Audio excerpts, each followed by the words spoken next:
All right. How's it going? Mr. Deadman and the Deadman's Tome podcast here. Coming live, broadcasting live deep in the heart of the trailer park of Meth County, Texas. And with me is SK, the co-host, right? And we're missing Becky. Becky's out. No Becky tonight. No Becky. She's out committing crime. May or may not be committing crime. Not saying where, when, or how, or what kind. Mm-hmm. Let's just say so she good owes luck me. Proving anything. She owes me money. Right? She took out the midgets. They were doing some certain favors for people, right? But what happened to that cash, Becky? It didn't come to me. And you got to get cut, man. Yeah, that's how this goes. So she's out making that money for me. All right. And with us tonight, we have the lovely, Jesus Christ, I'm not thinking straight. I'm sorry. Oh my God, I need a drink bleach or something, perk my brain. I don't know what it was, man. I think I just watched the rest of season 3 of Stranger Things, and my mind is kind of fucked right now. It's.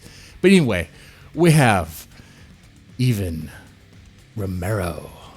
How's it going? It's going good. Just real quick, it sounded like you called me Even. Is it Even or is it Evan? It's Evan. Evan, all right. Well, I wouldn't be Mr. Deadman if I didn't butcher someone's name. So, Evan Romero. There we go. Don't worry, you're not the first. You won't be the last. Thanks for having me. Hey, no problem, Evan. Wait, is it Even or Evan now? Evan. Okay, I'm just messing with you. Okay. All right, Evan. I don't care. Just call me Prick. That's fine with me. I don't care. Hey, do you have any relation to George Romero? You know, I've been asked that, and I'm not, certain. But if what I have read about the Romero family name when it started in Spain in, I think it was the 13th century, it basically, in some distant, very way across the family tree we might be. Oh wow! I mean, it's possible, but I can't guarantee anything. Okay. So. Now, before we get started here, you're from the Barcelona Romeros. Yes, from Spain. Yeah. Yeah, so he has that connection. Look at that. I just want to say a quick shout out. Look, Mr. Deadman made me do it. That book is out. It's doing pretty well. If you want to check that out, let's go over to Amazon. It's available paperback and Kindle. It's a very brutal short stories, kind of based on the whole idea of, is this Mr. Deadman guy real? Is there an urban legend? What's going on there? Is there like a Slenderman type person making people go crazy? What you see on the screen right now is the cover for that book. Very brutal, very gory. It's actually been banned in a few places, like on Facebook and even Minds.com. I thought that was supposed to be an alternative to Facebook, but even this is not allowed because it's just too gory, too brutal. Okay. Awesome. Now, with that said, Evan, who are you and what do you do? And why do you do it? Well, I mean, I'm a guy who lives in the Midwest and writes fucked up shit in between working in food service. There's really not much exciting about me. Just I sit, I come home, I write, I drink, I smoke, and I go to sleep and then wake up and do it all again. That's about it, really. Maybe, go out and, find some hookers on the weekends, cut their arms and legs off, put them in a box under the bed. Oh, yeah. But that's here. That's on occasion, when I'm feeling up to it. Yeah, I mean, how else do you get the writing? The writing experience. Jeez, but how else do you get that source material for your stuff, right? I mean, exactly. Yeah. Exactly. I always. And each and every time, I wonder why this show gets demonetized. This is not ad friendly on YouTube. No, it's not. It's such a mystery. I know, right? It's not even. We're not even 5 minutes in. We already have dead hookers under the bed. But I love that. Oh, trust me, I can go a lot worse. Oh, feel free to, because My philosophy is Look, wherever the once guest you've want to take crossed it. the line, you might as well go as far as you can. That's right. If you're Wait, gonna there's a go wrong, line? yeah. Well, What is that line? there's a line that There's a line, well, YouTube shit, draws. this is news to me. YouTube draws a line YouTube. around their money. Yeah, but YouTube doesn't even know where the line is. Hell, they just released a new update to their policy that even if you don't violate their policy, they could still demonetize you. They could still just come in there and just because they want to. yeah. If you're too mean to other YouTubers, you make fun of them, like how I do Like sometimes. we do. They get cried because of hurt feelings, cry to Susan, whatever her last name is, and they just come in and demonetize you. Yeah, just like that. But but okay, so yeah, you're just a dude who writes, but you also have a day job. But you're writing. I mean, you want the writing to be what something you do for a living. It sounds like, right? I mean, I write more or less because I enjoy it. You know, Okay. It's something I've pretty much always enjoyed it ever since I was, a kid. Like, even as a kid, I was making up weird stories. I mean, obviously, they've gotten more grotesque as I've gotten older, but, Yeah. it's always just something I've enjoyed, doing, and, I mean, I'm glad other people enjoy it. But, I mean, hell, even if I never got anything published, I still write nasty shit for people for my friends and family to read. So no, not really something I plan to do for a living. I mean, if it happens, great, but it's not. Mm-hmm. It's kind of more with me. It's more like, get some books out there and leave something behind for my brothers and sisters, and when they have kids, they can be like, oh yeah, this is something my degenerate uncle wrote. Yeah. Something like that. That's basically it. Okay, so you write as like a passion project. It's something you want to do. It's like for you to express, and not just to. Some people write because they want to chase that dream of making a living off it, being like the next Stephen King. And how do you feel about that? About people doing that. Yeah. I mean, if that's what they want to do, go right ahead. That's just not my thing. I mean, honestly, with a lot of the type of stuff that I write, I'd probably reach, you wouldn't see my shit on the New York Times bestseller list. Number one, pissed off motherfuckers with chainsaws or whatever like that. Yeah. You wouldn't see anything like that on there. No. So, I mean, if people want to do that, cool, go for it, have at it. Just write something good.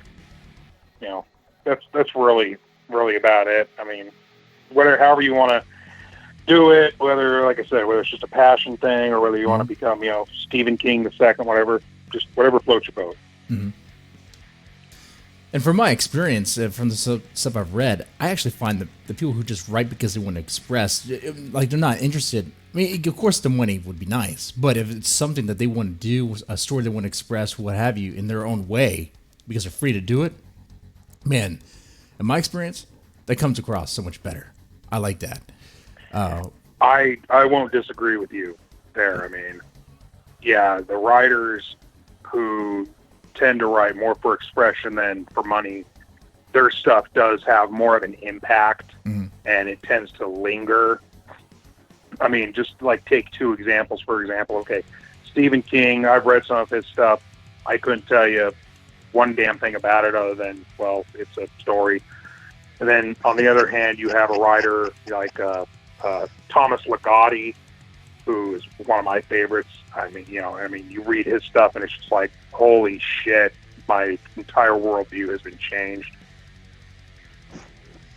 And I heard somebody laughing about what I said about Stephen King. I'm assuming that somebody like over there butthurt or something like that. Oh, no one's butthurt over here. No. We're laughing okay. with you. We're laughing with you, okay. man. Yeah. Okay. I SK, might as well just go ahead and get this out of the way first. I am not at all a Stephen King fan, but feel free Stephen to dig King, into that. I think, is one of the worst endings writer of any major author.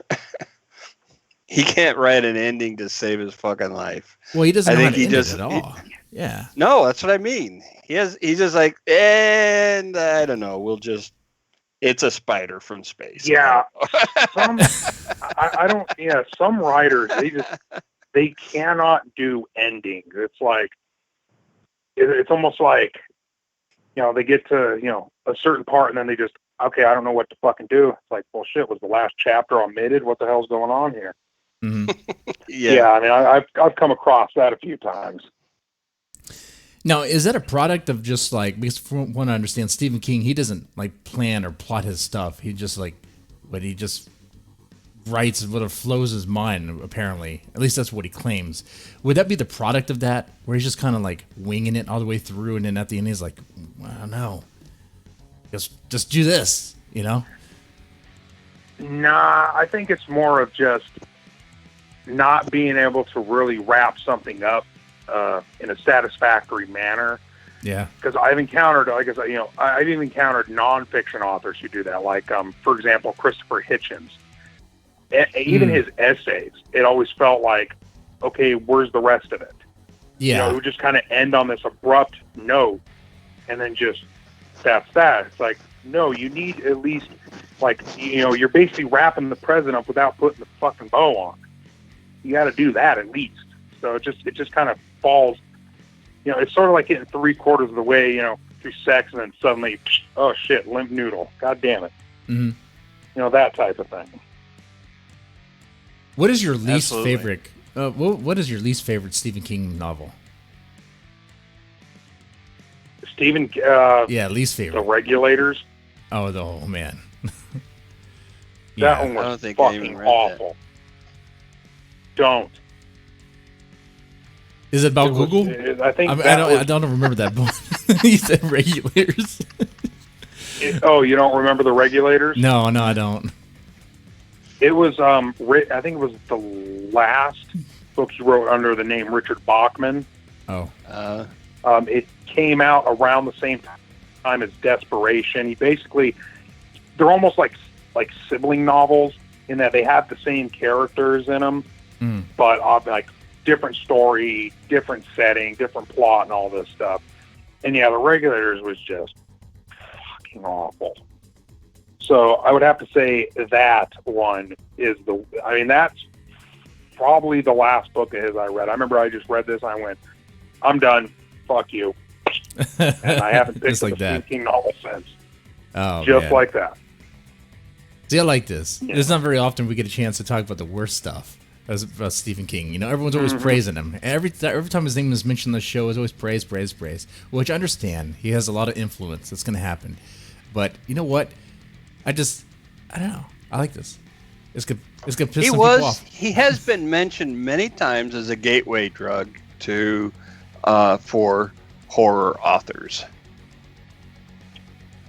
Yeah, he's kind of like, he's kind of like Wikipedia. Wikipedia is a good jumping off point when you're doing research or something like that. But eventually you kind of want to actually get to, the real stuff, shall we say, the Right. peer-reviewed journals and stuff. Mm-hmm. Yeah, no, for me, Gateway was R.L. Stein's Goosebump books. Oh, interesting. Oh, you like those? Yeah, huh? my kids love those. Yeah. I read it. Yeah, I would read them too as a kid and all that. In fact, it's part of the reason why Deadman's Tome is going to be releasing a kind of like, we want to do a Goosebump sort of style book pretty soon in the near future. I think in August we plan on releasing that because I missed that. I want to tap into that. If that market even still exists anymore, I don't know. I mean, kids even read. They're playing Fortnite and looking at and drinking or bathing in like some thoughts bathwater. I don't know if you're aware of that. So, man, but okay. Well, how long have you been writing? I mean, the earliest story I can remember writing was actually I was 7. Oh, wow.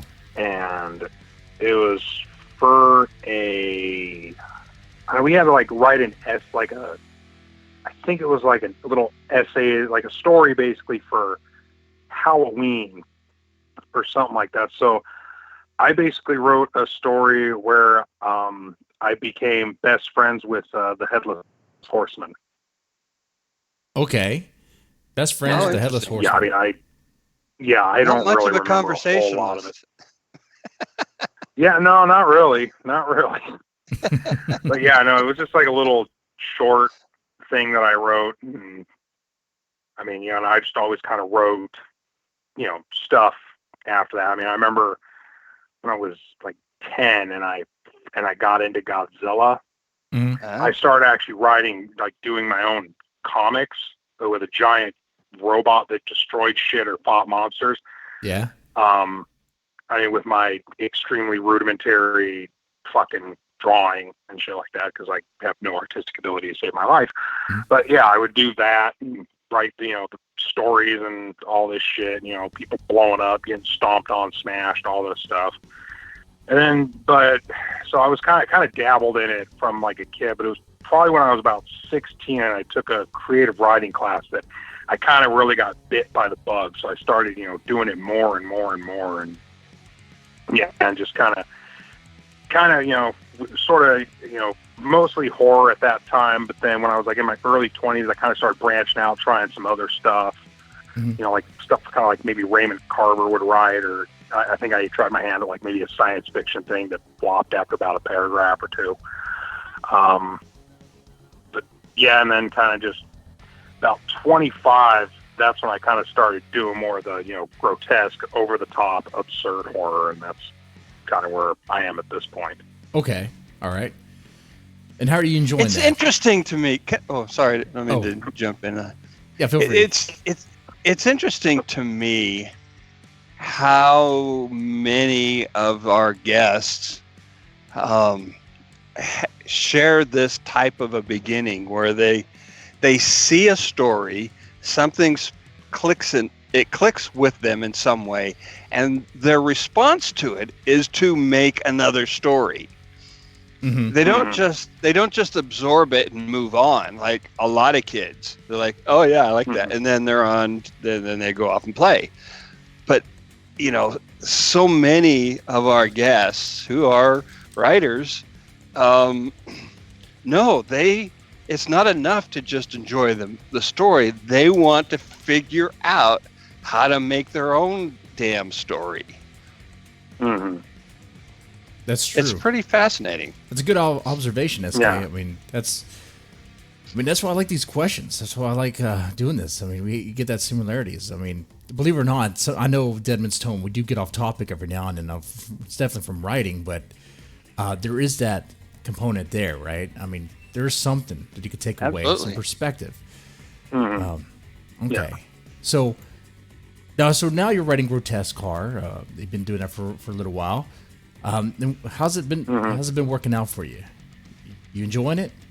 I mean, I've enjoyed it. Yeah. I mean, that's kind of, because like with me is when it got like the the type of stuff that I enjoy writing.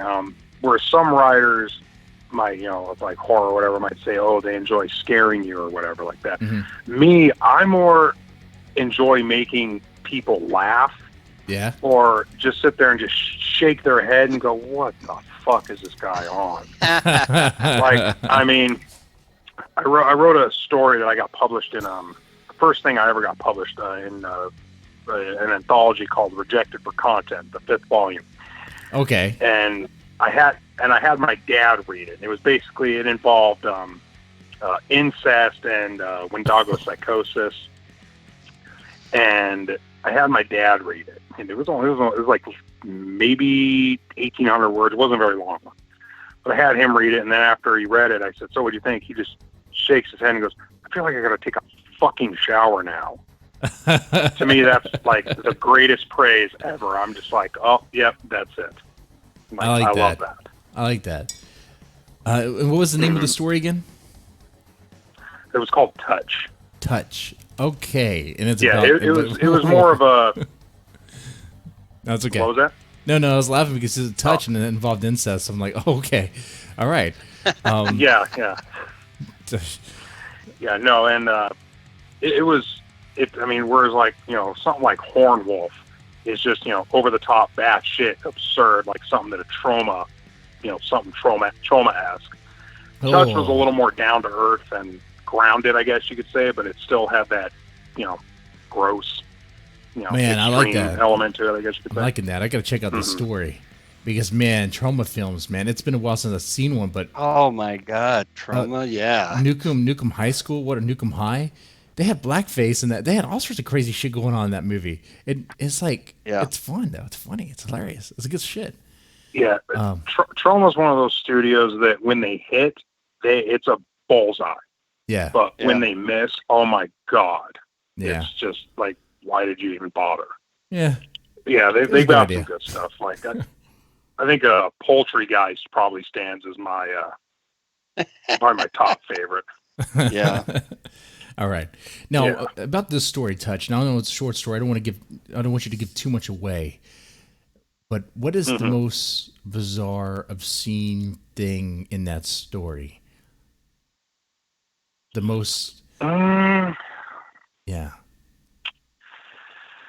The most cringe-inducing. Mm-hmm. I mean, based on just the feedback I've gotten, it's probably the incest angle because it kind of comes out not real. I don't want to say like out of left field, but it's just it kind of going along, and then just bam, there it is. All right, like because it's a first person narrator, and he kind of just says something. They'd let you know like, oh, are you fucking kidding me? Okay. So that, based on, like I said, based on reader response, that would probably be the one that would make people just go, oh my God. Okay. Now Becky's not here tonight. Normally she try to stop me from trying to get these little teases. I like to get a teased offering, right? Because the listeners are probably curious right now. What is this story, right? I mean, we're saying some words that are very triggering. I hate that word. They get the ear. They get the ear. So, well, my mom and my brother are listening, right, too. So, hi, Mom. Hi, Logan. Okay. Well, with that said, Mom. What sort of research did you do with this story? With Touch. What, with Hornwolf? Oh, never mind. I thought it was like an actual serious question. Oh, no. No, but for the story Touch, did you have to do any sort of research behind it or anything, or it just came from you? Not. Yeah. It just kind of came because I kind of have the general story in my head, and basically they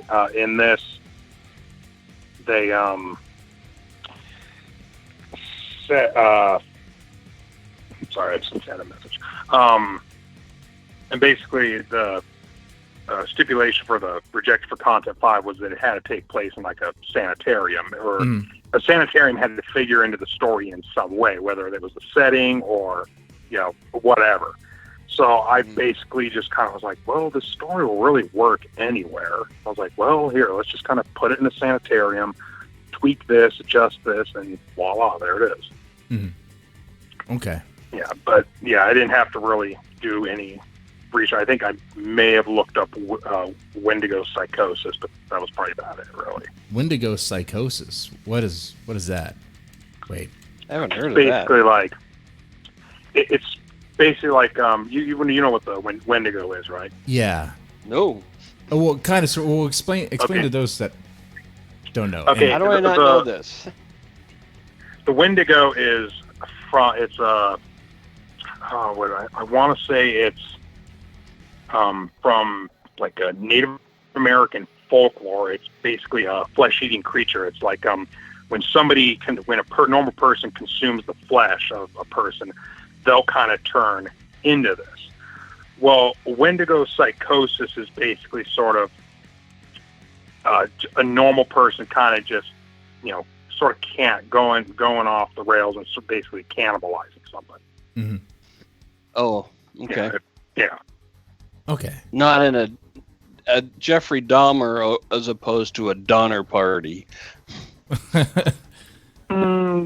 You could say that in a way, I guess. I mean, in a very loose way. Yeah, and if I remember correctly, there's like some debate amongst psychiatrists or psychologists, whichever, whether it really even exists. Oh, Like the actual psychosis part. okay. Because I mean, obviously, you got to be a little off the rails to, just, hey, I'm going to kill this person and consume them. Yeah, you have to be a little So, crazy. That aspect. Just a little nutty, right? Just a little out there. And Mhm. also Not right now, necessarily, unless you're from one of those ancient tribes where that's just tradition. Yeah, yeah, I guess so. I guess you are all nutty, and so it's all normal for you guys, right? Oh man. Yeah. So on the screen right now I feel is. personally attacked by that statement. I'm sorry, SK. I didn't mean to judge. I'm sorry. Please, don't feel triggered. Okay. Damn it, that word again. Anyway, on the screen right now is Rejected for Content 5 Sanitarium, where you can get it on Amazon. It looks like $13.99 on paperback and Kindle. You can get it unlimited. It 5 stars, but only 3 customer reviews. But people are loving it. I mean, Awesome. it's been pretty well received. Do you know if the publishers had any issue with putting it out there on Amazon? Oh, if they've had any issue? Yeah. I mean, as far as I know, no. Okay. Because I know the play is rejected for content. I wonder if it actually was rejected for content, because now the way, like, what they wanted it to actually have us do was, actually either if we had sent the story somewhere else and they had rejected it and like given us, a decent rejection letter, then we were able to send that in, or we could just sort of make, just write the story and then make up our own rejection letter and just go as crazy and wacky as we want. Oh, that's cool. Which is like what that. I did. Yeah. Okay. You've been rejected And then they would somewhere. print them after the story. All right. I like that. Yeah. Hmm. Which, by the way, for those listening right now, hey, it helps a whole lot if you press that like button and if you share and you subscribe. Sharing does a whole lot, by the way. I don't know if you have Twitter or Facebook or whatever you use to share. Just do that if you don't mind. It really does help. So I just have to put that out there. And if you subscribe, Jesse will come mow your lawn. What am I? what am I doing here? What? Off in yard service? Jesus Christ. I don't even mow my own yard. I have a Mexican that does that. Literally, that's not even racist. There That's we go. literally what it is. It's literally what it is. God dang. But I pay him like $40. So, By the way, you haven't mown my yard in a long time. I'm just saying. Well, you're not paying me. You're not paying. Okay. Okay. Well, what's another story we could talk about? You guess. What other short stories do you have out there right now? I had a couple, two more published in Rejected for Content 6, Okay. which is, the sequel, obviously. And then there was another anthology they did called Triggered, interestingly, Yeah. which I also had a story in as well. Okay. All right. What was the story in Triggered? It was called The Best of Friends. Best of Friends. Was it also incest? No. Okay. Though in that one, a guy does get raped by a horse. Is he his friend? No. Okay. Does he get raped by his dog too? Because I'm trying to wonder where the friend No. comes in. Okay. Okay. Well, because that just happens to one of the Different guys. kind of friends there, Jesse. Sorry, I'm trying to keep a straight face and go with this. Okay. But I'm loving this, by the way. I don't mean that ironically or whatever. I'm actually enjoying this. Best of Friends. Tell me Good. Tell me more about this story. Because I like out there stuff. I love that. Well, I don't want to really get into it too much because, I don't want to give too much away. But basically, it involves a guy getting triggered by rape who goes and kills a couple rapists. Okay. That's the bare plausible. bones of the story. triggered by that's rape. the bare bones of the story. All right, triggered by rape, and he goes kill rapists. So it's like a revenge flick, or more like avenging. Or no, you could say that with some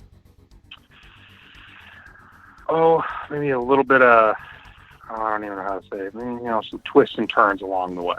Like a Tijuana donkey show. I mean, I said donkey, but it's more of a horse. Those are different things. Mule. A mule? Well, no, I mean, scenes were saying like twists and turns. It'd probably be like a woman with like a boa constrictor. Oh, I like that. Kind of twist it up a little bit. Okay. Oh yeah. Yeah. That's fine. That's okay. I'm all right with that. I think that actually happened in a Joe D'Amato movie. I could be mistaken though. Oh. Yeah, it has. I'm sure. Okay, best. Well, so I think it's a real short story. I believe a snake played a role in From Dusk Till Dawn as well. Yeah. Oh yeah. Yeah, I think the one I'm thinking of was Emmanuel Around the World. Oh, I haven't seen that. Where a woman gets. Oh, it's a Joe D'Amato flick. He was an Italian director who did like horror porn, all sorts of shit like that. We're just some real good nasty stuff, and his stuff tended to go. Wherever the line was, he would happily step over it. Like, he directed this movie I absolutely love called Porno Holocaust, which is basically a horror porn flick about a group of quote-unquote scientists who go to this island to check for radioactive fallout, and they're getting chased by a horny, mutant, cannibalistic zombie. Well, who hasn't had that happen? Yeah, but what really sells it, though, is that the main actor of the film, Mark Shannon, actually had a legit case of genital warts and was having lots of unprotected sex with the women. Oh, fun! That's what great. a nice and you guy. get to see, and you get to see the genital warts. They're all his old warty balls all hanging there. They do the undershots, everything. No. Wait. Are they actually having real sex on set, or is it just like fake sex? No, this is hardcore, not simulated. Oh, okay. Penetration, everything. Damn. Oh God, I feel hard. Well, Jesus. Tell me the name of that again, so I can be sure not to watch it. Tell me the name. So I can you gotta watch it. It's a great flick. Is it Porno Holocaust? That's what you said, right? Porno Holocaust. Yeah, that's a name that sticks with you, SK. Porno Holocaust. Okay. Yeah. Holocaust. I believe it's out on Blu-ray now. It has a Blu-ray edition. Yeah. I will. From, I think, Code Red. I will happily. I'm curious. I really am, SK. I'm going to watch that. I believe you will. I'm going to have to. I'm curious. Well, because you have me here. Horny mutant cannibalistic zombies. Yeah. That's. Watch this. I mean, even if it absolutely sucks, I have to watch it just to say that I've watched it. Mm-hmm. I mean, that's exactly how it was with me. I sat there and I remember coming across a video on it, and I'm just like, I have to watch this. So I went and searched for it. And this was before it came out to Blu-ray. This was when it was on an out-of-print DVD. Mm-hmm. And it was like, you can get it used for $18 or brand new for $43. I'm like, no, this is Porno Holocaust. I don't know shit about it, but I'm going for brand new. Damn. And I got it. I told a good friend of mine about it. He said, what the fuck is wrong with you? I said, plenty. And then I watched the damn thing, and I thought, this movie is awesome. Was it worth it? Yeah. Was it worth the 40 bucks? Yeah, well, to me it was. To me it was. I mean, I even actually sat and watched it with my wife and her in-laws, her parents. Oh, you should put that on. I think it was like for... What? Was that? Oh, well, you made them... Oh, they watched it? For real? No, I think it was... I think it was for my birthday or something like that. They're like, oh, Evan, bring the movie and we'll all watch it. So I'm like, all right. Brought Porno Holocaust yet, and we sat there and watched 2 hours of fucking warty ball molten zombie cock porn. There we go. Merry fucking Christmas. Oh God, so gross. Oh man. Well, what's actually funny is, okay, this probably tells That's not the more funny about me part? than anything, but I'm already no, laughing. this is even better. This is even better. So, there's actually 2 other films that guy was in. Well, Mark Shannon with the Mark Shannon genital guy. warts. Okay, I'm gonna look this guy up Yeah, on IMDb, by the way. The other, and both of them were direct. All 3, they were all directed by Joe D'Amato. One of them was called Exotic Malice, and the other one was called Erotic Nights of the Living Dead. Each one of them has, at least one sex scene in it. And what's funny is if you watch them, you can see his warts changing in each one. In Porno Holocaust, they kind of look like skin tags. In Exotic Malice, they look like giant pimples that are ready to pop. And then in what? Erotic Nights of the Living Dead, they look like giant, like walnut-like tumors on his balls. Jesus. So it's like, yeah, I've made it like my life's mission to like study this dude's genital warts. Yeah, I have some serious fucking problems. And on that note, I'll take another drink. You are a dedicated that's historian, I guess. You are. How Well, have you written any stories about the visual progression of genital warts? Yeah.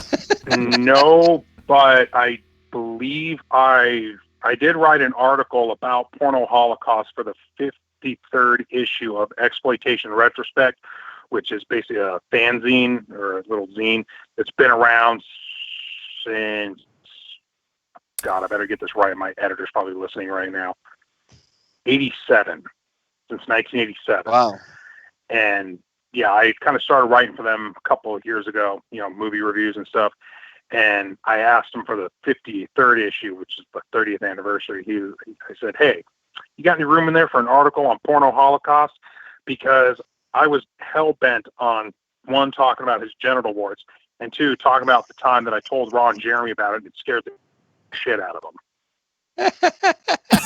What you told him in Ron person? Jeremy is like, that fucker, that's where I got him. Yeah, Ron Yeah. Jeremy in person. Oh, no shit. Yeah, I met him at what was it? Days of the Dead 2016. Yeah, 2000. Okay, I'm pulling this on the screen right now. I found it. It took me a while, but yeah, it is on IMDb. Porno Holocaust. On the cover, it looks like it says "Incel, Dear Zombies." Okay. Well, that would be the German edition or something. Yeah. Mm-hmm. That is real. It is real. 100%. He's not pulling your leg. Now, I hope the ladies got paid for being fucked by a dude with genital warts. Because, goddamn, man. Oh, I'm sure they probably not did. What was enough. actually kind of funny was Is it? the movie was It's made bad. back. I'm sorry.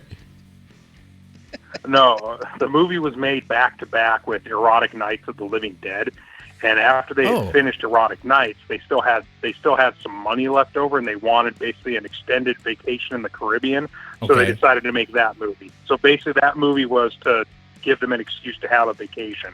Okay, look at that. All right. Made, yeah. So I'm sure they probably whipped up the fucking screenplay in like 2 hours or whatever. We got to this, but I think I didn't ask, though I'm afraid to ask. Joe D'Amato, like, what was he doing with the boa constrictor? Do I even want to ask what the woman was doing with the boa constrictor in this film? No. If I remember correctly, she was sticking it up her snatch. Oh, okay. Okay. Jesse? Yeah. Jesse? Yeah. Let me remind you. Yeah, no, Joe D'Amato. What does your lawyer say? Don't ask questions if you don't want to know the answer. Yeah. Well, then in one of his other films, Emmanuel in America, there's a scene in there where a chick jerks off a horse. And that's a Joe D'Amato film as well. Hey, keep in mind, this is real stuff, by the way. This stuff happens. This stuff happens even in real life. Which, by the way, I don't know if you know this or not. I don't want to. There's someone was to say about bestiality is not even illegal in most states, which is crazy, right? God damn! How the hell do I even know that? Well, I mean, if it's not your animal, it kind of is. Yeah. Well, if you're trespassing, I guess Yeah. So Yeah. we had a case I like mean, that up here several years ago of a couple of guys who went onto somebody else's property to film themselves having sex with a horse, Mhm. and one of them died Mhm. in the Mhm. process. Well, that's gonna happen. Yeah, that He doesn't- was shot by the Yeah. landowner, right? No. Oh. Oh. I'm Killed sure by he the was probably horse. screwed to death by the horse. Yeah. Oh Yeah, God. I've heard of that happening. God damn. Okay. Well, what's another story? Not their horse, not their property.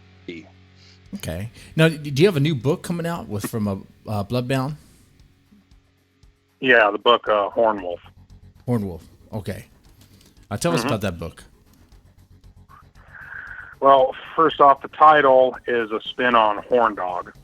Okay. And it's basically about a guy who, every time he gets an erection, he turns into a horny werewolf and has to go out and, basically kill men and have very, very, very violent and vicious sex with women. Okay. So he turns into a werewolf and has to And you kill men. basically, Okay. yeah, with a werewolf with a giant cock. Okay. And, Werewolf with a giant Yeah, cock. and you got a chief of police and a sex-crazed morgue worker who are trying to stop him. Okay.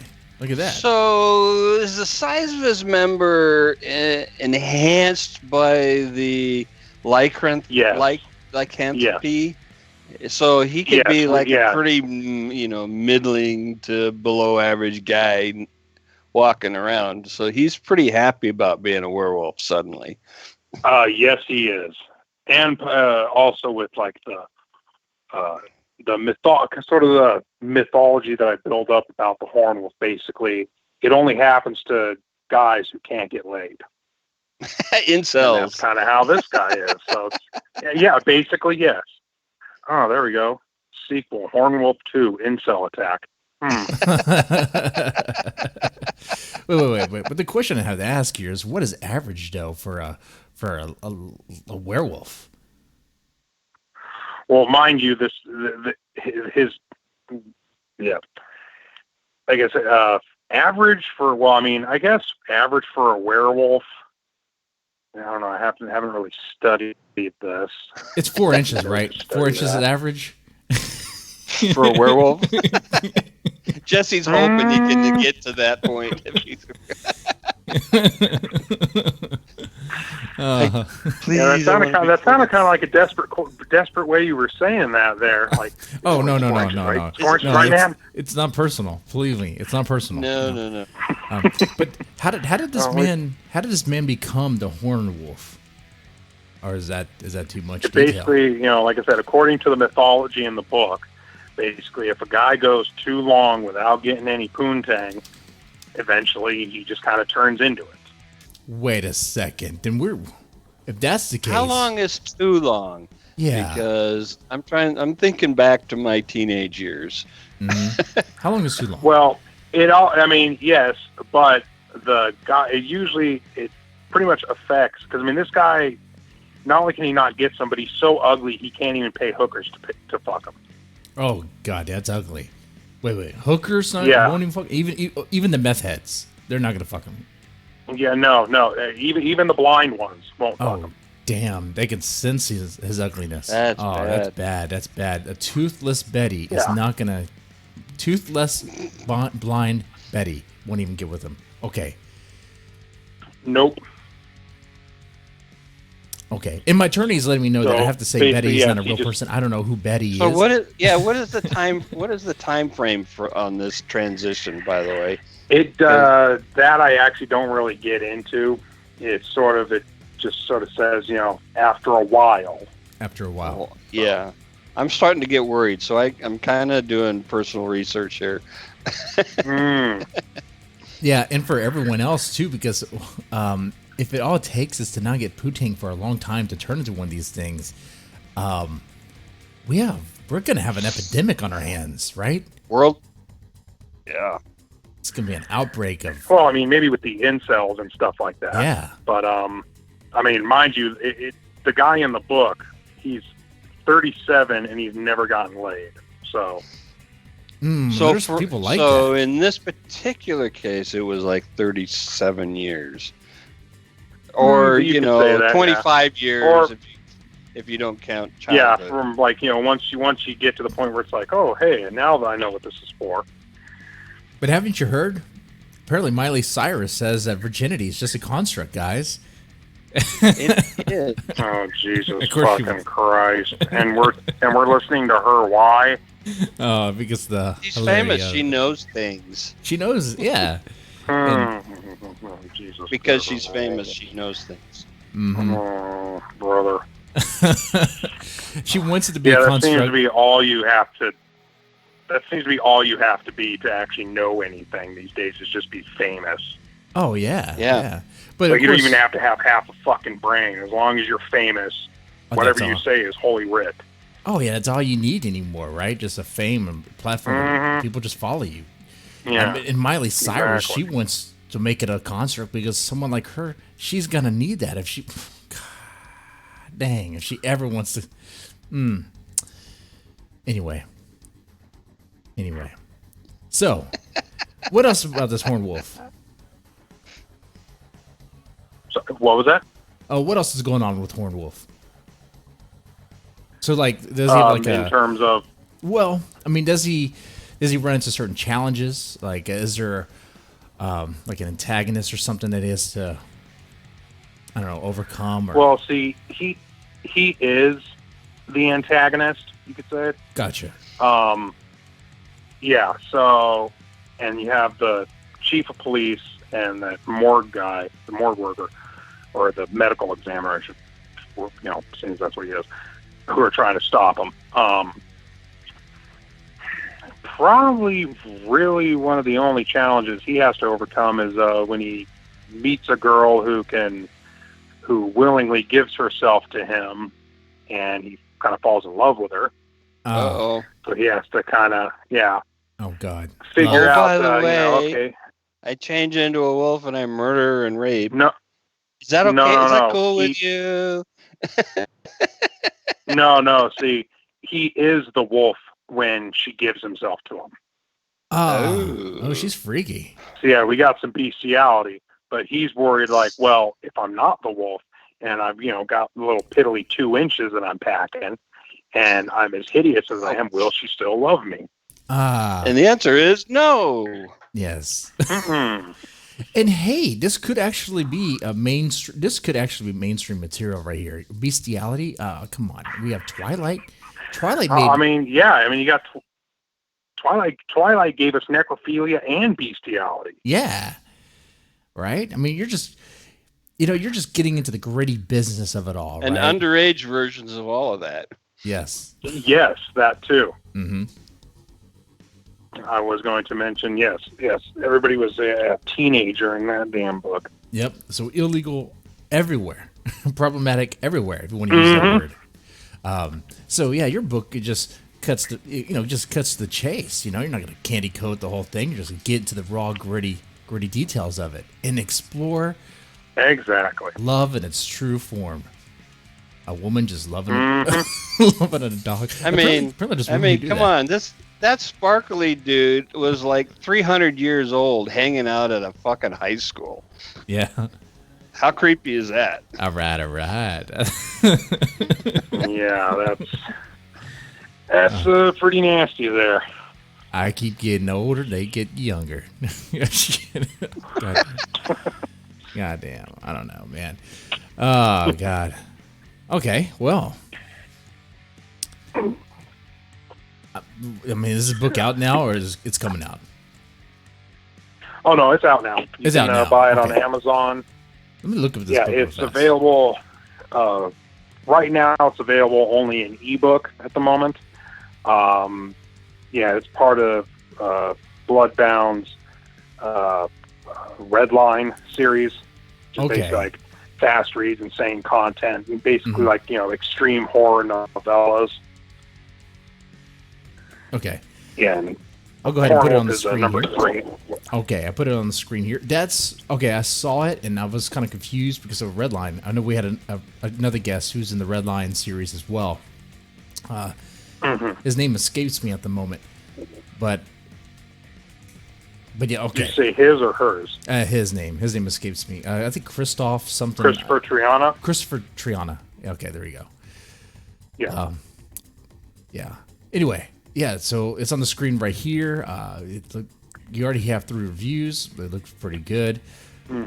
So yeah, people seem to be receiving it pretty well. I mean, have you received some sort of or any sort of feedback on it?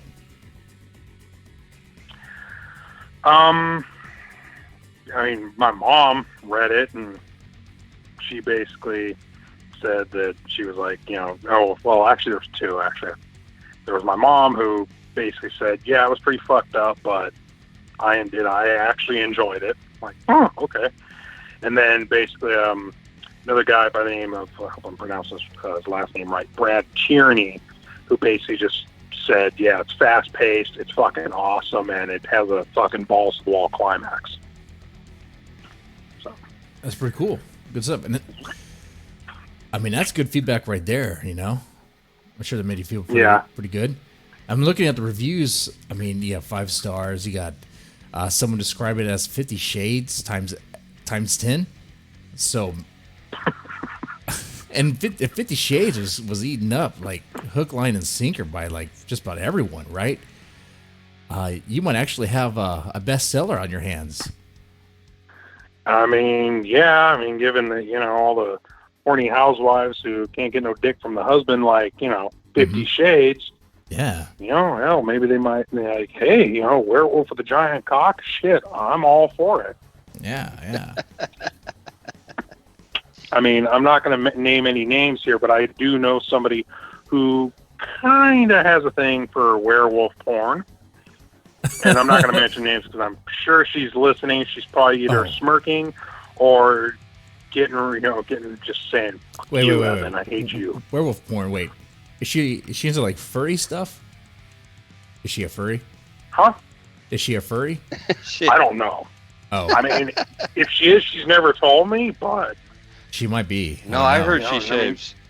Oh, she shaves. OSK. If that was the furry I was talking about, that would be one thing. Are you a furry? No. Okay. Just have to check. That is such no. That's such a I know, right? It just leaves me absent words, that whole concept. And for those who are listening who don't know what a furry is, I guess we could kind of people who wear I don't know, people who dress like stuffed animals, really. Yeah. And they do and deplorable things with it. Sometimes. Yeah. Oh man. Sometimes and no. I don't get it, but there's a fuckload of them. Mm-hmm. Seriously, there's a lot of people who are into that, and good for them. But it's not something that I can grasp. If you know where to look and the right rocks to turn over, you can find a lot of people. You can find out that there are kinks that actually have a lot of people that are into them. Absolutely true. Surprised. That is true. And the internet makes it like so easy some of to like find people. Yes, it does. I mean, you got like the people who have kinks for like like wearing diapers and basically pretending they're a baby when they're getting fucked. Yep. That kind of stuff. and the pony thing.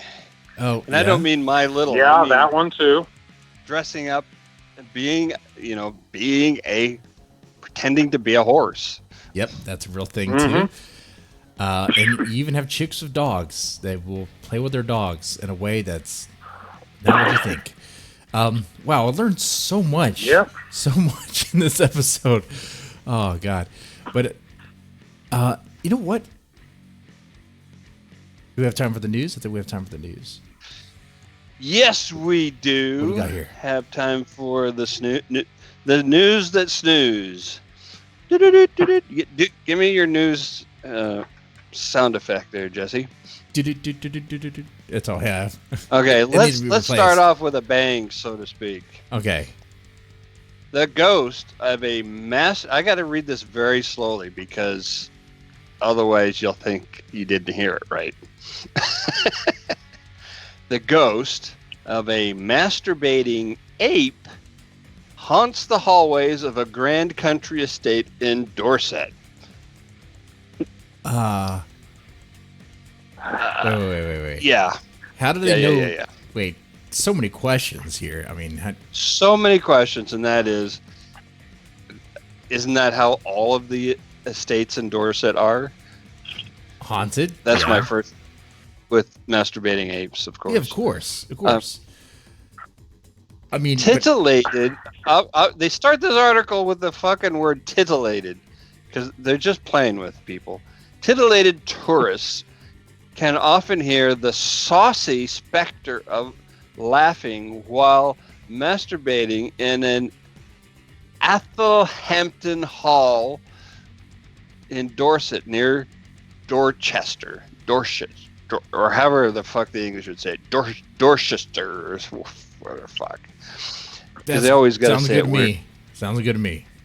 And the spooky venue even has soul-searching couples clamoring, it says, quote, clamoring to have their weddings held there. And I guess the bride is looking for some ghostly ape pearl necklace or something. Yeah. In the hope of having the perfect primate appear in the background of their pictures. Wait. How do they know it's an ape? 100%. Like how do they reach that? I mean, could it be a dog or like a little child? It says Could be a furry. The ghost of a furry. I mean, how do we know it's an ape? I'm curious. Well, it's on the family my question crest. is like, what kind of ape are we talking? Yeah. Big, small? Because I mean, I've actually seen a freaking ape diddle at itself. As sad as that is to say. And how did it sound? Like, did you hear how it sounded? He wasn't. No, he didn't sound, because my wife and I went to the zoo over the weekend, the zoo in Illinois, and we were at the spider monkey cage, and we were, talking to them, and one of them kind of laid on this rock, his arms thrown over his head, kind of like Kate Winslet in Titanic when she wants Jack Jar, like one of his French girls. Yeah. And then next thing you know, he just starts playing with his shaft, and he's just sitting there kind of looking at us, smirking. It's like, well, I've seen a monkey choking his chicken. Yep. Brilliant. Yeah, he didn't really, make any sounds, but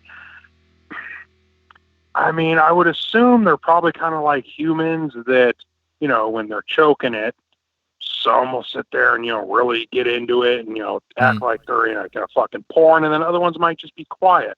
So he could just be an ape who's kind of like, or something like that. I mean, I'm guessing. Huh. Wild animals aren't exactly known for being shy. No. Right? It's not like they have a bedroom to retire to. They're gonna go wherever they go. Mm-hmm. Yeah, they don't really have any sense of shame. They're just kind of like, oh, hey. Well, my dog does when she pees on the rug, but beyond that, no.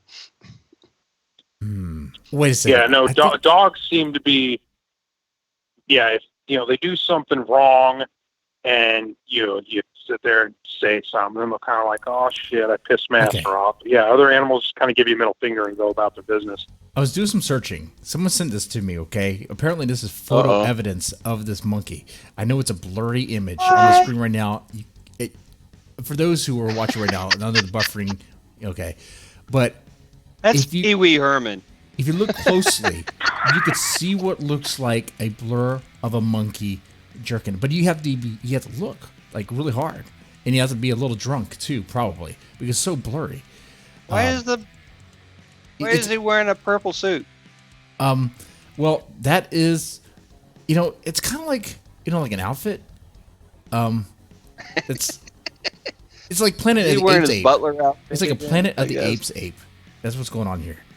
And you see, there's a hand down below, like he's jerking him right there. But you have to. Did you see it? I don't buy it. You don't buy I it? don't buy it. I don't. This is authenticated by like, as what? You know, by Infowars. Okay, like real shit. Oh yeah. Always a trustworthy source right there. Yeah, right. Alex Jones Authenticated as what? As look, this is 100% proof that there's a haunted. There's 100% proof that it's a ghost of an monkey? ape, a ghost of an ape masturbating out there in the rich, whatever the place is supposed to be. I don't even remember. How can they tell a masturbating monkey from a middle class twit? You know what? Good point. From this range, I can't. Okay, that's what we have there. Wow. I don't know. What do you think, chat? You think it's fake? You guys think it's fake? I think people see what they want to see. Yeah, believing is seeing, not the other way around. Yeah. So I mean, you look at some, you're going to see whatever the hell it is you want to see. Mm-hmm. Yeah. I mean, really, okay, why would the monkey be, if it was a ghost, why the hell? What benefit is it? What's it going to benefit it to run around a hall jerking its, playing with its pecker? Why not? I mean, I'll say this. Like, I mean, see, I don't know. Maybe if I were a ghost, I would be doing far more devious shit. Yeah, exactly. I wouldn't be running around a hall. Oh, hey, here's some ectoplasm for you. I'd be doing that for a little bit. You bet your ass. Like the first hour, maybe 2 hours, 3 hours, I come back as a ghost. Oh, yeah, I'll be jerking left or right behind people. I'll be shooting loads everywhere.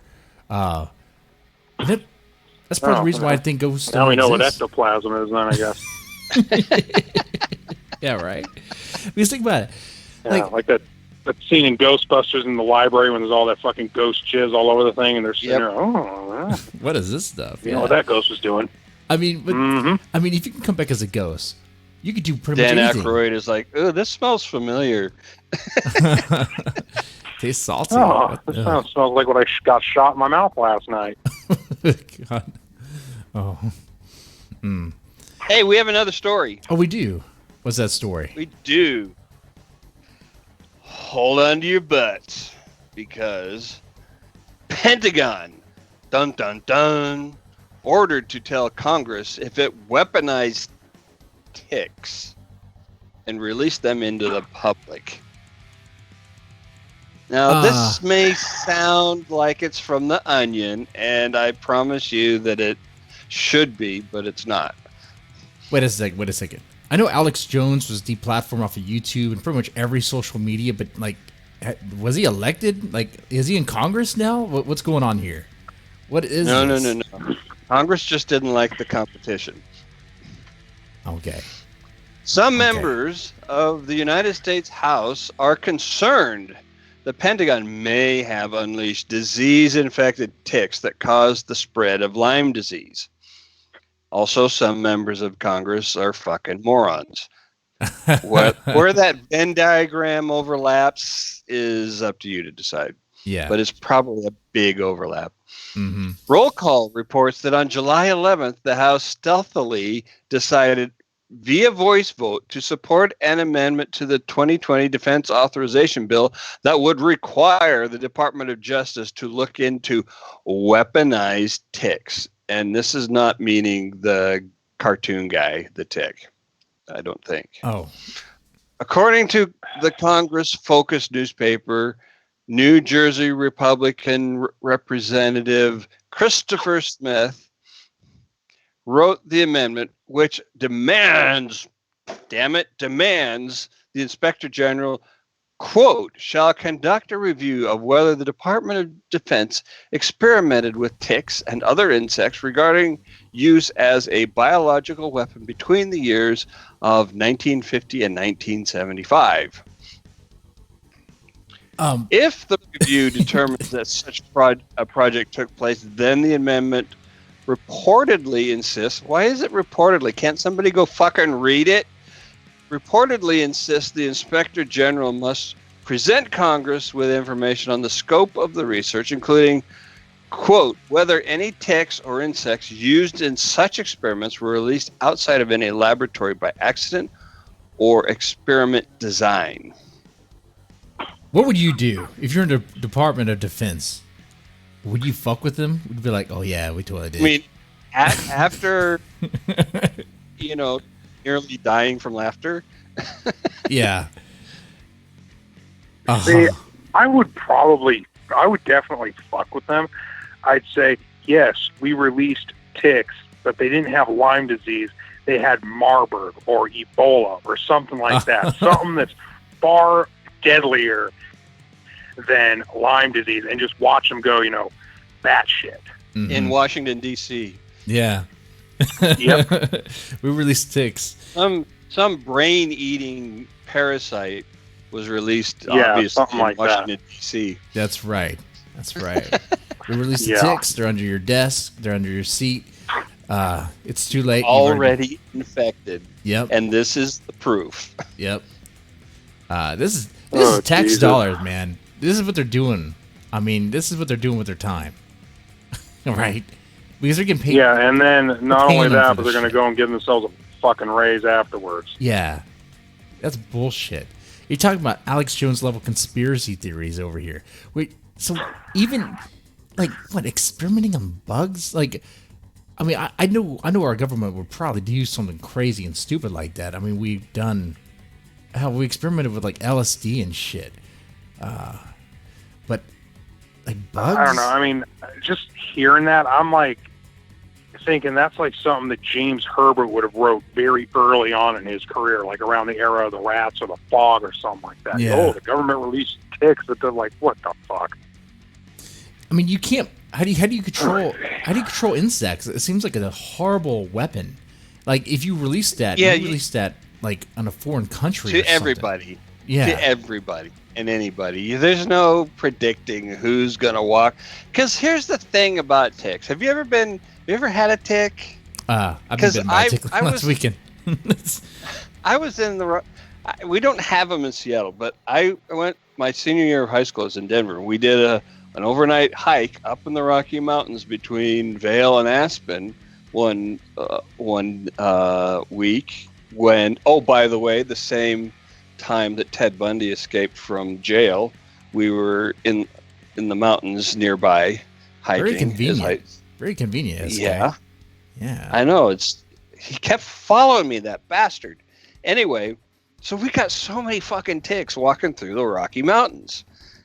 And you gotta actually, go where the fucking ticks are. They don't seek you out, right? They're not crawling to get to you like some monster movie, right?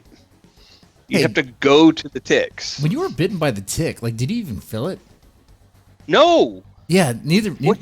I was bit last weekend. It's so bizarre. It's so bizarre. What you feel is like when their butt wiggles or something, Yeah. You feel them moving around. You don't feel them biting you at all. No. And we got bit so many times. And then before long, you develop what we call tick paranoia. So anytime any hair on your body would wiggle or get tweaked or something, you go, oh my fucking God, there's another tick. Oh, wait. SK. And it's not. It's just some, your skin reacting to something, and then you just freak out about it. Did you just hear what SK said? He just tick paranoia? Yeah, he just revealed that he was bit by ticks and he got paranoia. Okay? He I developed got paranoia of getting bit. Okay. You know what? It sounds like there might be the fact that they had U.S. Army logos on their butts meant it's just a coincidence. Right? Oh, man. Wow. It means nothing. You can't make that connection. No, right? Oh, nothing at all here. Nothing suspicious. No, nothing at all. It would be a horrible weapon, this thing. Come on. The fact that one of our people on the hike ended up slaughtering 3 other students. No, it's just a coincidence. Oh, yeah. Just swoop that under the rug. Could happen to anyone. Yep. Anyone. Yeah. But yeah, I don't even know what to say to that. this is nonsense. I mean, this is crazy, right? Bugs as weapons. But Yeah, and they're not even robot bugs. no, not That even. at least would be useful. I mean, there was a time, like during World War II, where like Japan was wanting to drop fleas on us. That was, I guess, something they wanted to do, but that would have been a stupid plan too, right? With the bubonic plague. I mean, we have bubonic plague already right now. We get it cured. I mean, it's anyway. Yeah, the plague still exists. Yeah, Absolutely. Yeah. and in fact, I knew a guy in the 80s who got it in South America. hell, So I hear it's you can still get it now in L.A. in certain areas. Typhoid. Yeah. You get it. That doesn't surprise me about getting it in L.A. No. I used to live around there. It's Yeah. a fucking shithole. It is. It's becoming a literal shithole. Oh yeah. Yeah. The only place I've ever actually seen somebody taking a shit in the middle of the street. Mm-hmm. Well, you haven't been to San Francisco in a while, apparently. God. Yeah, damn no, it. I haven't been to San Francisco probably since I was 13. And I did see Yeah. a bum covered in shit. He had sprayed himself with diarrhea, and that was the highlight of the trip. Oh, Damn it. That was like the only thing that I remembered. I was like, this place sucks, but I like that man. bum. Man. well, L.A. and San Francisco are in a competition to see who can have the most human fecal matter on their sidewalks. And who's winning? Yeah, that's what I've heard. It's a tough call. I mean, L.A., they have the numbers behind them. Yeah. Yeah. The problem is that San Francisco kind of has a head start, mhm. culturally. Yeah. Oh man. Hey, so Mr. Romero, George Romero, Mr. Romero, what is your favorite horror movie? A Serbian film. No. Oh, whoa. Okay, you were the first. I've heard that mentioned before. I think you're the first to say that. We have heard that mentioned before. Yeah, Wait, it's no, I think you might be the second to say that. Okay, and why? just because I like the story. I like how fucked up it is. I find it has little bits of dark humor in it, and I don't know. I just sort of like the sleaze quotient of it. It's very sleaze, even though they try to say, "Oh, art film." It's like, no, it's an exploitation film, and it's very, very sleazy, and it's one of the few that can portray, show that stuff with a straight face and get away with it, and not make it, cheesy or stupid. At least to me, anyways. Mm-hmm. Yeah, I mean, And it's definitely that's a film why I that, like that it. And it's definitely a film that pushed the. I mean, it was pushing the the envelope, the boundaries, and a lot of people that see it, they're like, oh, they're very uncomfortable about it. But that's what a film like that's supposed to do. That's what a story like that's supposed to do. You might not like it. It's gonna bother you. But That was the point. yeah. And the thing is too, that is the point. and people can be bothered by art, but they fail to realize that shit happens in real life. Like that movie, as horrible as the depictions are, which they are gruesome, but they are, it is art. I mean, you can argue that it's not, but it is illustrating something that actually happens more often than you think. Right now, as we speak, some horrible things are being done. Man, you hear about news, you hear it in the news. Some like father does this and that to his own kids. It's like, oh my God, horrible shit. Horrible shit. Oh man. Exactly. So- And that's that's where my tastes in horror tend to gravitate more towards is, the stuff that could actually happen. That's the stuff that, That's the really whether scary stuff. whether it absolutely terrifies me or whether it just makes me just kind of go, oh shit. That's the stuff that got me. It's always, I mean, whether the extreme horror or just humans being shitty towards other humans. Like, I mean, for example, I can remember when the movie Hostel first came out and it was in theaters. I went and saw it, and the one scene in there when one of the guys takes a bolt cutter and he's getting ready to cut off a woman's toe, that stayed with me for I don't even know how long. That just one little bit. They didn't even show it. They just showed the bolt cutter approaching the toe, kind of wrapping around the toe, starting to squeeze, and then it cuts. But that was just like, oh shit. I mean, my balls were up in my throat at that point. So to me, that's the stuff that gets me, that, unnerves me. Ghosts, rattling kitchenware and playing with curtains, or, ghostly masturbating apes in fucking some English countryside manor or whatever. That is more like something I just laugh at. Yeah, well, it seems funny. In fact, which, by the way, thank you, Logan. Yeah, I mean, that's good. Thank you, Logan, for subscribing. That means a lot. Thank you so much about that. But yeah, I was going to ask you, what do you think? 10-1. I'm sorry. Well, I was going to say 10-1. The Logan who subscribed, that's probably my brother. Oh, okay. Yeah, I'd imagine. I would think so. Oh, well, never mind then. Yeah. Right. No, but I was going to ask you, what are your thoughts on the horror films now, especially I guess the main ones, I guess the mainstream ones. The artsy fartsy ones you're talking about? Yeah, well, like especially the ones you see in theaters, they get all the promotion, like Get Out, or. I mean, to me, it's just.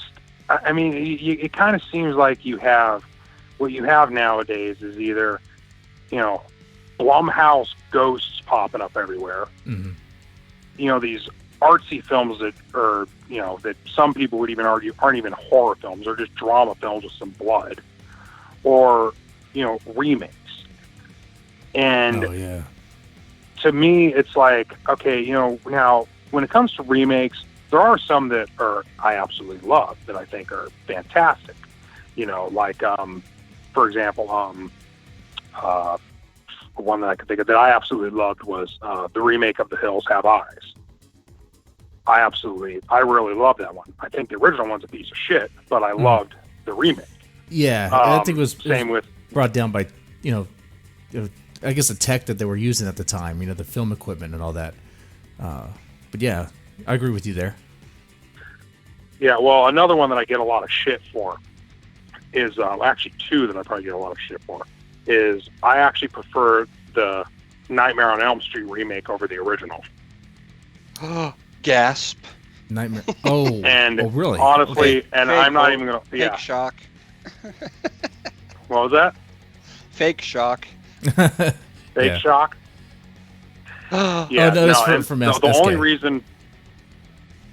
The only reason that I like it is because I like Jackie Earle Haley. I mean, to me, he kind of made that movie.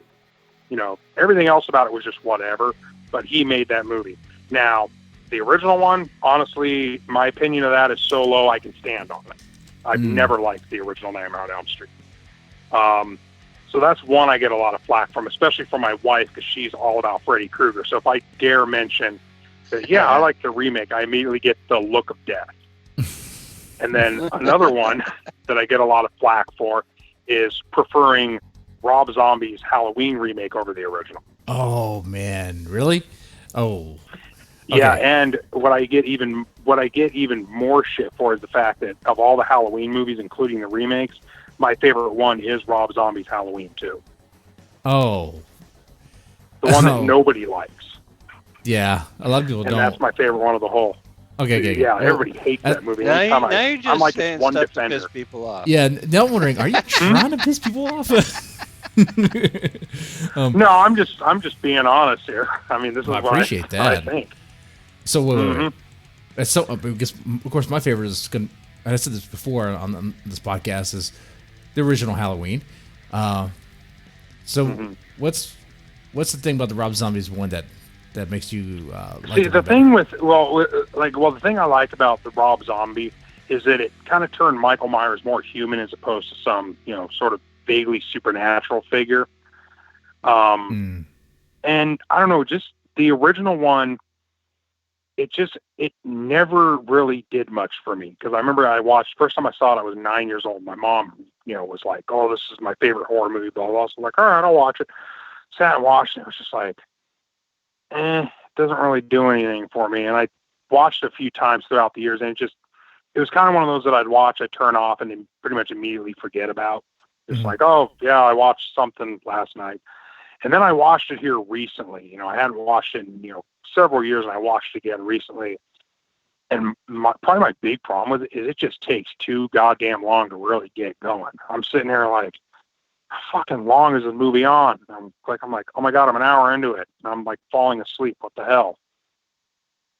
So to me, it's just because it's just real slow pace. To me, it's just kind of plodding. And with Rob Zombie, I really like Rob Zombie as a film director and as a musician, but really like him as a film director. I know he's kind of one of those that you either like or you hate. Just one moment. Yeah, he's pretty divisive. And some people say like, well, his only good movies are like what The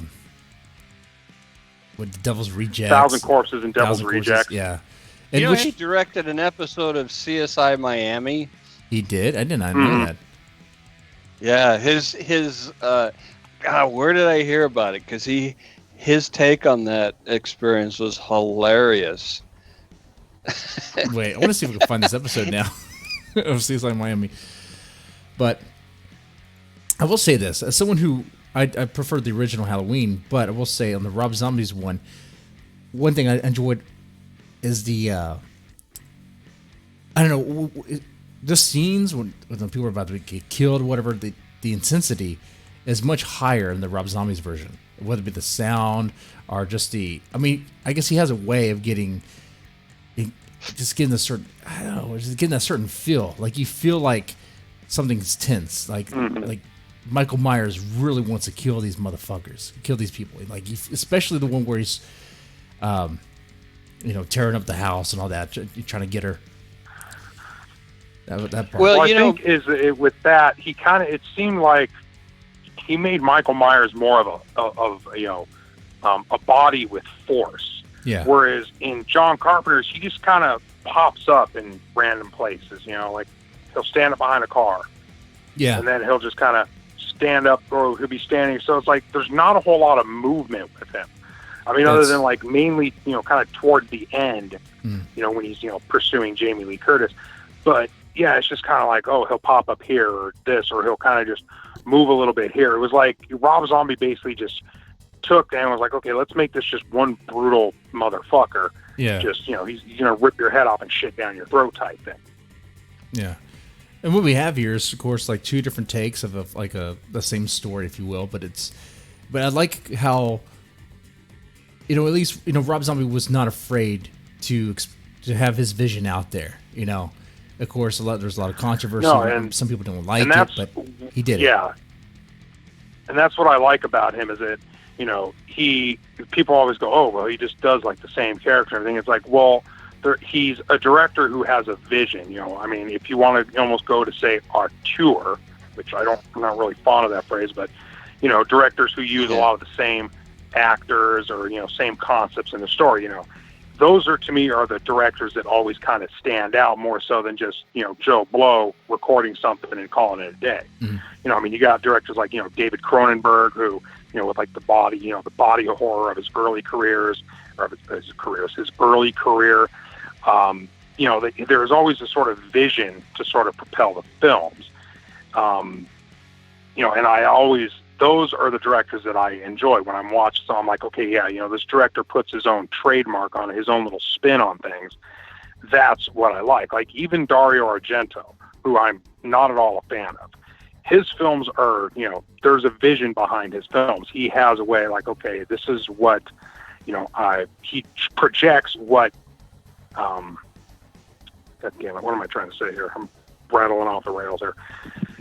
He has his vision that he puts on the screen. Now, like I said, I'm not a fan of Argento. I find his films to be unbearably dull. Even Suspiria, pretty much all of his films, I just find them really dull. Okay. But they're personal. And that's what I like about, to see in films. Now, of course, just because something's personal doesn't necessarily mean it's going to be good.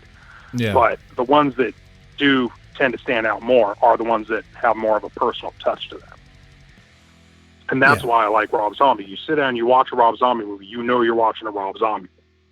Yeah, it has a signature, definitely. And definitely, and that's what I like about him. Yeah. I mean, that's kind of what it is. It's like two different takes of the same story, but it's done in. I mean, the people who complain about the Rob Zombie version, it's like, what do you want them to do? Just make the exact same movie? I guess that's what they wanted. People complain Probably. about, right? But then people would just complain about that. Oh, we've seen this movie already, but it's like, come on. To me, with like the Rob Zombie Halloween is like the first hour or so when it was, Michael in the asylum. That's the best part. Once it kind of gets to the remake portion, that's when it kind of peters a little bit, because it's just like, okay, he's basically just kind of following, A, B, and he C, did that D. scene by scene to the original. Like, it looked like he was following. Okay, yeah, he was following the same steps and everything, the same scenes. This is happening this way. So, I mean, he did that to pay respect. That's why he did that as a film director, in my opinion. But he just wanted to have his, from what I understand from the interviews, Rob Zombie was like, who is Michael Myers? Because you don't know who he is. And of course, there's an argument where some people say it's more compelling if you don't know, or at least more scary, or scarier, I should say, if you don't know who the monster is or the villain is, because you don't know who they are. But in Rob Zombie's version, it's like, no, let's give him an identity. Let's explore who he is. Let's make him a person, because that's scary. Yeah, and Which is one that I definitely. Go ahead. Go ahead. I'd say I was just gonna turn it into a plug for Real Monsters, because that's the whole premise of our show. The real scary fuckers are the ones who are walking around for real. That's right. So there's an argument there. If you have the monster, whatever it is in your film or story, or human, you have that sense of realism right there, right? Like, you can't. You could take that. What am I trying to say here? It's more real, is what I'm trying to get at. It's more real. Yeah, it gets past the human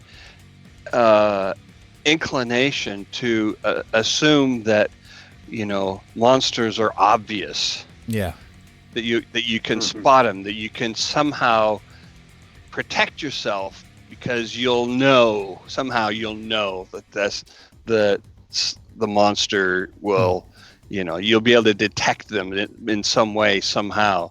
But you fucking can't. No, you really and that's can't. the real scary. That's the real horror. Is you just can't. Yep. Yeah. That's true. Yeah, I find that, like I said, far more terrifying than, ghosts and stuff like that. I mean, even like, when I was a young kid, I remember, watching ghost movies and stuff like that. And, they kind of creeped me out. But what scared me the most of like the films I saw when I was younger was Night of the Living Dead, the original one. Because, those zombies weren't anything supernatural. They were, in the movie, it's basically, a space probe returned from Venus and some sort of chemical or something like that. And the thing that I always thought with ghosts was, okay, ghosts, at least, in films, are usually always tethered to either a certain place or a certain action.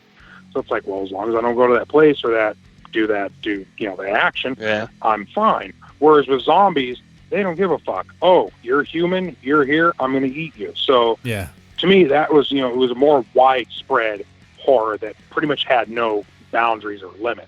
And I think that's why, with like, nowadays with, ghosts and stuff like that, you see ghost movies or whatever, that some people they'll terrify because, those people may have had experiences with ghosts or they believe that ghosts exist. Whereas, if you don't believe that ghosts exist, like myself, then it's just like, okay, We've Yeah. even had people on the show that believe in ghosts, and I had one guest, actually, I think two, that believe they even had sexual experiences. Yeah, one claims that she was raped by a ghost once. Like, what? Whenever guests come on, I pretty much explore whatever they say because it's interesting to me. But I definitely enjoyed this 100%. Like your book, God, I gotta check that out. Hornwolf, right? Hornwolf. Let me pull it up on the screen again. Hornwolf, yeah. All right, let me put that on the screen real fast. Yeah, so ladies and gentlemen, if you are interested with that book, go to Amazon. We'll put it on the screen so that way you can see where to find it. All right. By the way, I found the reference to Rob Zombie in CSI Miami. It was in 2010. He did one episode. He was so unimpressed with David Caruso. All right. All right, so right there on the screen, you have the red line, fast reads, insane content, issue 3, Hornwolf. All right, so grab yourself a copy of that. All right, ladies, gentlemen. If you made it this far, please press that like button, share, and subscribe. It means a whole lot to us.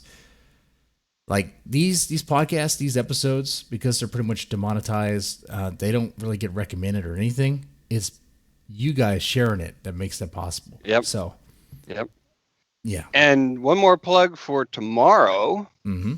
We are revisiting the Ted Bundy case. We did this early on in Real Monsters, but that's one of them lost episodes thanks to a streaming platform that no longer exists and was kind of jerks anyway. It was shady in the beginning. Scream me. Oh, God. All right. And so that literally got lost. And we are recreating that episode, which was awesome at the time, tomorrow night. Great. I look forward to that. All right. With that said, you guys take it easy.